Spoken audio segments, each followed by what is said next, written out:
Hola, buenas tardes. Yo soy Mila Jimena y estoy aquí con el señor Guillermo Milo Quintana Verduzco. Buenas tardes. Es el entrevistado de hoy y vamos a hablar de un tema muy importante que es la resiliencia.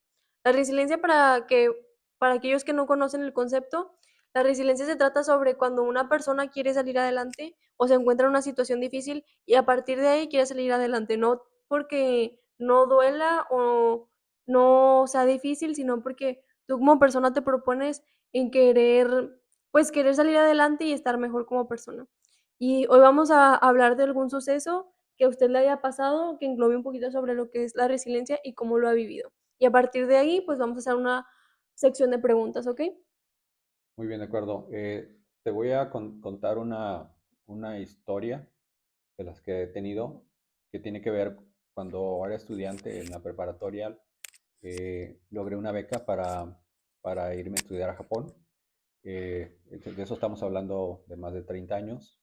Eh, y en el proceso de irme, pues bueno, yo conocí a algunos maestros que eran pues, de descendencia oriental, y les pedí algún consejo sobre el que me iba a ir a esa ciudad. Algunos me dijeron, ¿sabes qué? No te vayas, es muy complejo, el idioma, la cultura, el- ahora sí que el día a día, por ser una ciudad tan grande. Sin embargo, pues no fue ahora sí que una barrera para que yo tomara la decisión que fue el haberme ido.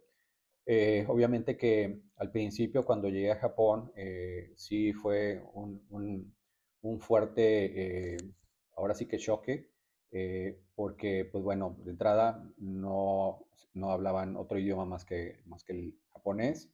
En las calles, en los supermercados, en cualquier lugar, pues bueno, la manera para poder entender o ubicar un lugar pues era en japonés. Yo no lo conocía. Eh, Sabía un poco inglés, entonces con eso trataba de buscar la manera de comunicarme con ellos, pero tampoco muchos no sabían hablar inglés, entonces era muy complejo. Al principio me estresaba mucho, a tal grado que en algunos momentos pues fue muy estresante.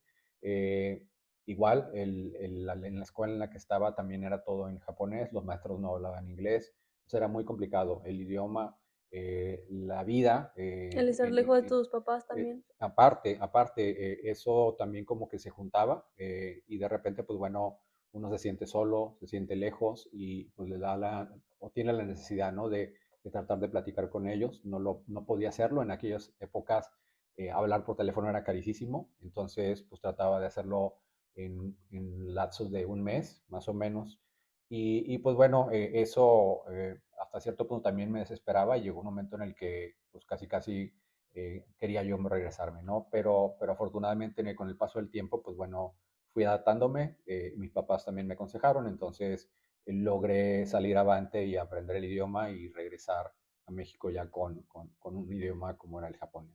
Ok, ¿nos podías compartir qué edad tenías en esos momentos? En ese entonces tenía alrededor de 18 años. Ok, bueno, vamos a hacer una sección de preguntas y me gustaría que me respondieras. ¿Cómo fue el proceso de recuperación? Y me podrías describir más o menos las fases de que al principio fue así, al final fue así o durante en cuestión de tu situación. Pues bueno, al principio, como te comento, eh, sí viví una situación complicada, aun cuando había algunos eventos que me mantenían, el continuar. Sí, el idioma era muy complejo, la cultura del japonés, la forma de actuar de las personas, también es muy, muy fría para hacia los extranjeros, entonces eso también, pues bueno, me hacía estar en un esquema como de soledad, Ujú. porque no podía convivir con ellos. Pero conforme fue pasando el tiempo, pues me fueron conociendo, yo los fui conociendo. Vieron que pues era un estudiante, que era dedicado, que buscaba el aprender el idioma, porque me veían leyendo los libros que estudiaba, escribiendo el kanji, el katakana, que es la escritura japonesa, tratando de aprender lo más rápido posible. Y eso para ellos fue como que, esta persona pues viene a estudiar, no viene a pasearse, ¿verdad? Entonces Entonces esa fue la manera como fui adaptándome, fui haciéndome amigos, ahora sí que adaptándome a la ciudad, a la forma de convivir en el día a día.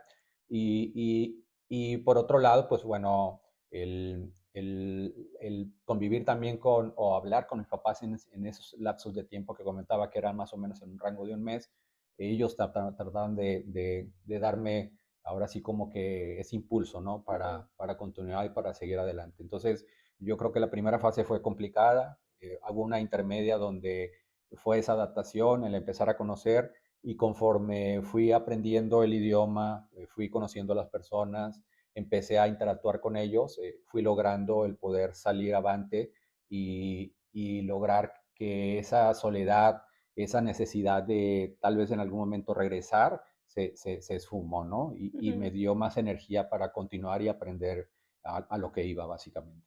Okey.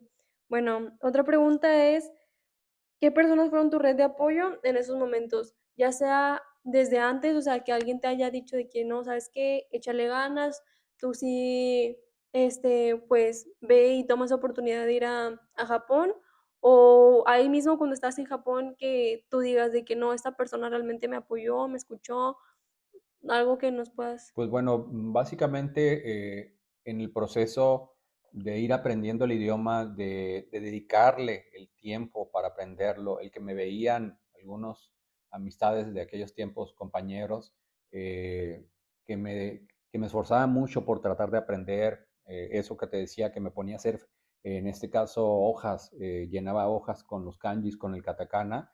Muchas veces me vieron ciertas personas y ellos fueron como los que me empezaron a ayudar. Tenía un tutor allá, era Ujú, una familia.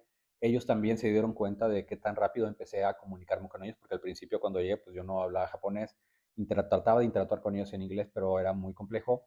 Entonces, a las 2, 3 semanas yo ya empezaba a hacerle preguntas en japonés, muy cortas, pero les hacía. Y eso como que les empezó a llamar mucho la atención desde el punto de vista, mira, él tiene mucho interés por aprender, ujú, y fueron ayudándome. Buscaban la manera de cómo tratar de que no me sintiera tan solo.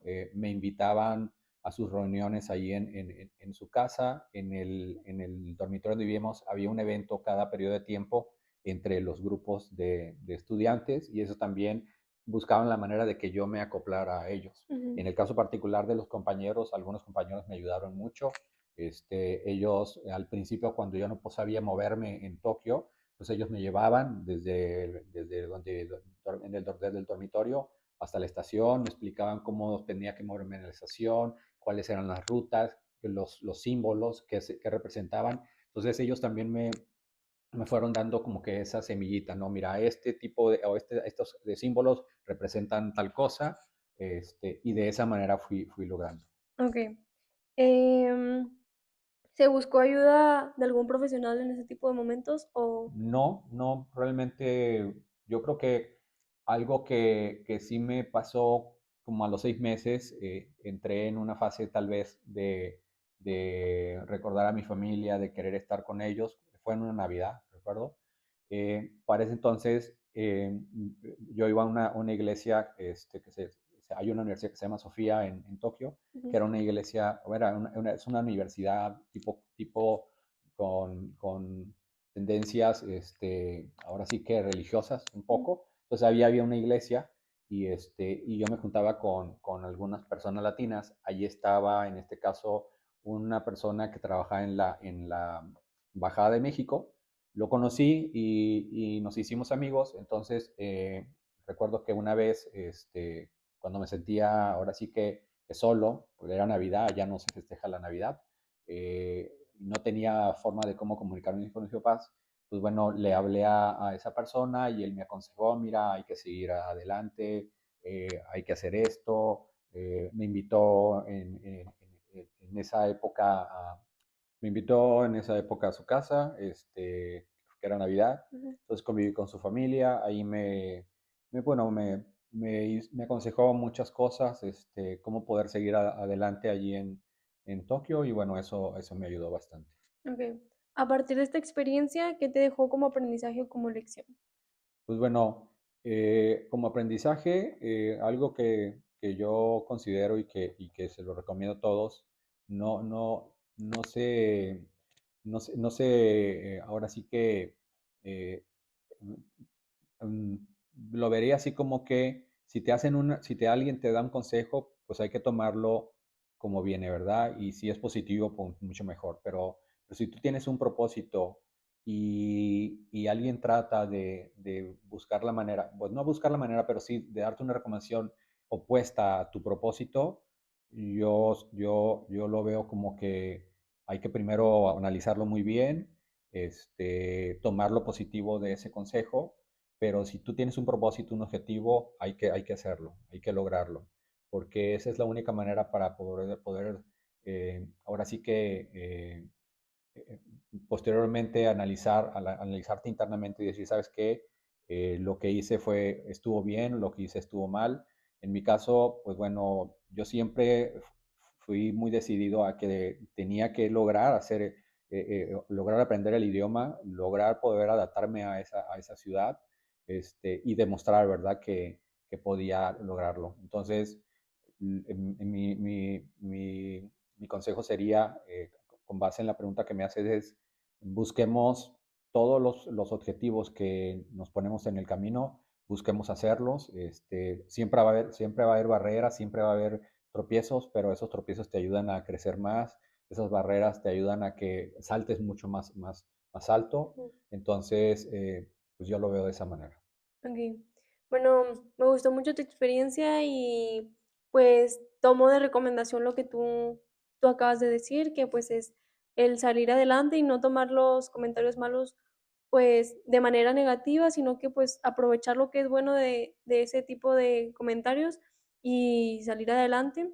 Y te doy las gracias por compartir este tipo de experiencia y por darte el momento de estar aquí. Y muchas gracias.